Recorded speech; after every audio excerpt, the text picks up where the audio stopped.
Madaling araw na at papasikat na ang araw. Nandito kami ngayon ni Ginoong Valdez sa tabi ng isang puno at natatanaw namin mula sa di kalayuan ang bagong bayan kung saan gaganapin ang pagpatay kay Don Mariano. Umuwi na rin yung ibang mga rebelde dahil ipinag-utos ni General Celino na hulihin ang mga taong may kahina-hinahalang kilos sa paligid ng Fort Santiago at Intramuros. Nakatayo lang kami ni Ginoong Valdez at nakatulala habang pinagmamasdan ang mga gwardya sibil na nagkalat sa buong paligid ng bagong bayan at madami ring mga sibilyan ang gustong makapanood ng mangyayari kay Don Mariano. Natanaw ko ang isang kalisa na tumigil sa tapat ng bagong bayan at bumaba si Ignacio habang akay-akay niya si Sonia na nanghihina na dahil sa pagdadalamhati. Naniniwala ako na hindi dito magtatapos ang aming layunin, natapusin ang kasamaan ng mga nasa katungkulan. Narinig kong sabi ni Ginoong Valdez, tapos hinawakan niya ang balikat ko. Bata ka pa upang masaksihan ang mga ito, iha. Ngunit nais kong maintindihan mo na sa mundong ito may nagwawagi at may natatalo. Ngunit hindi ibig sabihin na kapag ikaw ay nabigo, hindi ka na makakabangon pa. Sabi pa ni Ginoong Valdez, magsasalita pa sana ako, kaya lang nagulat kami nang biglang nagsalita si Madam Olivia na nasa likod na pala namin. Carmelita, ayos ka lang ba? Nag-aalalang tanong ni Madam Olivia at agad niya akong niyakap. Pasensya na ako, ngayon lang ako nakarating. Sabi pa niya habang hinihimas-himas ang likod ko. Dahil sa yakap ni Madam Olivia, parang biglang bumuhos ng tuluyan ang lungkot na nararamdaman ko. Aalis na ako, may kailangan pa akong asikasuhin, maiwan ko muna kayo. Narinig naming sabi ni Ginoong Valdez at naglakad na siya papalayo. Ilang sandali pa, natanaw naming dumating na si Don Mariano habang akay-akay siya ng mga gwardya sibil. Tulala lang siya habang patuloy na humahakbang papalapit sa kanyang huling hantungan. Ama! Pagsusumamo ni Sonia.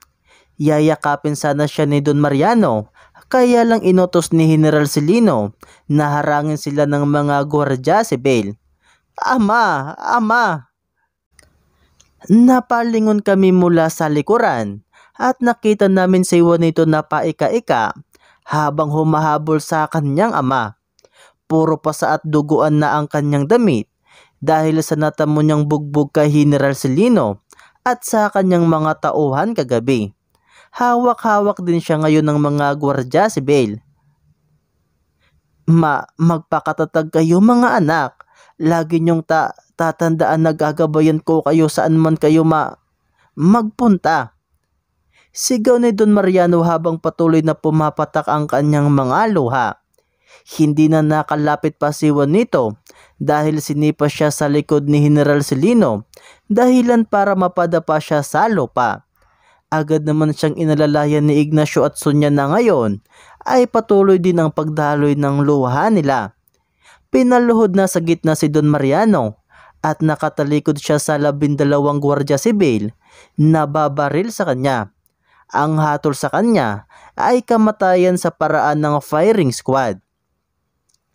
Tatakbo sana ako papunta kina Juanito kaya lang biglang hinawakan ni Madam Olivia ang kamay ko. Carmelita, huwag na. Mas lalo lang lalala ang sitwasyon kapag nalaman nila General Celino na nandito ka. Sabi ni Madam Olivia, wala naman akong nagawa kundi tanawin na lang sila mula sa malayo. Pero kahit nasa malayo ako, ang paghihinagpis na nararamdaman ngayon nila Juanito, Sonia at Ignacio ay ramdam na ramdam ko din. Sa ngalan ng inang Espanya at ng kanyang anak na Pilipinas, bilang pagkilala sa hatol ng kataas-taasang hukuman, ikaw Don Mariano Alfonso, ang nagsilbing gobernador ng bayan ng San Alfonso sa loob ng 25 taon, ay napatunayang nagkasala sa pamahalaan at ngayon ay kinikilala bilang taksil na opisyal na sumusuporta sa grupong nais pabagsakin ng imperyo. Sabi ni General Salino matapos niya basahin ang isang kasulatan mula sa Gobernador General. Malinaw na ang kabayaran ng iyong kasalanan ay ang iyong buhay. Hangad namin ang ikakatahimik at ikakapanatag ng iyong kaluluwa. Dagdag pa ni General Salino at sininyasan niya ang isang pari na lumapit kay Don Mariano. Pinagdasal naman ng pari si Don Mariano at matapos ang 10 minutong pagdadasal, bumalik na ang pari sa kanyang kinatatayuan kanina sa tabi. Ihanda na! Sigaw ni General Salino. Pumisto naman ang 12 sundalo na nakatayo medyo malayo sa likod ni Don Mariano at itinutok nila ang mga baril nila kay Don Mariano. May isang gwardiya sibil naman ang tumakbo papalapit kay Don Mariano at nilagyan siya ng blindfold sa mata. Saka tumakbo pabalik sa puwisto niya. Nag-alin naman ng 1 minutong katahimikan ang lahat. Ama! Sigaw pa ni Juanito pero tinadyakan siya ulit ng isang gwardiya sibil sa likod. Samantalang nahimatay naman si Sonia at agad siyang sinalo ni Ignacio. Sa mga oras na ito, narito ako sa panahon kung saan nasasaksihan ko ang mga masasaklap na pangyayari sa ating bayan. Biglang umihip ang malakas na hangin habang sumisilip ang liwanag ng araw papausbong pa lang. Ngayon na! Sigaw ni General Salino kasabay noon ang sunod-sunod at sabay-sabay na pagputok ng baril at pagtama ng bala sa likod ni Don Mariano. Parang biglang bumagal ang takbo ng buong paligid habang dahan-dahang bumagsak sa lupa ang duguan at wala ng buhay na katawan ni Don Mariano. Hindi, Ama! Sigaw pa ni Juanito at kahit puno ng sugat, pilay at pasa ang kanyang katawan, sinikap pa din niyang makalapit sa bangkay ng kanyang ama. Gusto ko mandamayan si Juanito, wala naman akong magawa. Naistatwa lang ako sa kinatatayuan ko habang pinagmamasdan ang pinakamapait na nangyari sa pamilya ni Juanito, ang taong mahal ko. Napalingon ako kay Madam Olivia nang hawakan niya ang balikat ko. Parang namanhid na ang buong katawan ko dahil sa nasaksihan ko ang pagkamatay ni Don Mariano. Carmelita, dapat maging handa ka. Maraming bagay at buhay ang kailangang isakripisyo kapalit ng buhay ni Juanito. Tugon pa ni Madam Olivia. Naramdaman ko na lang ang pagpatak ng mga luha ko habang pinagmamasdan ang pagdadalamhati ni Juanito.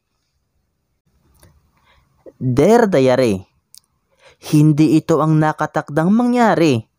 Hindi dapat mamatay si Don Mariano. Tuluyan bang nagbago na ang nakatakdang mangyari? Dahil ba sa akin ay nagbago na ang nakatadhana? Kung oo, pwede bang ibalik mo na lang ako sa panahon ko?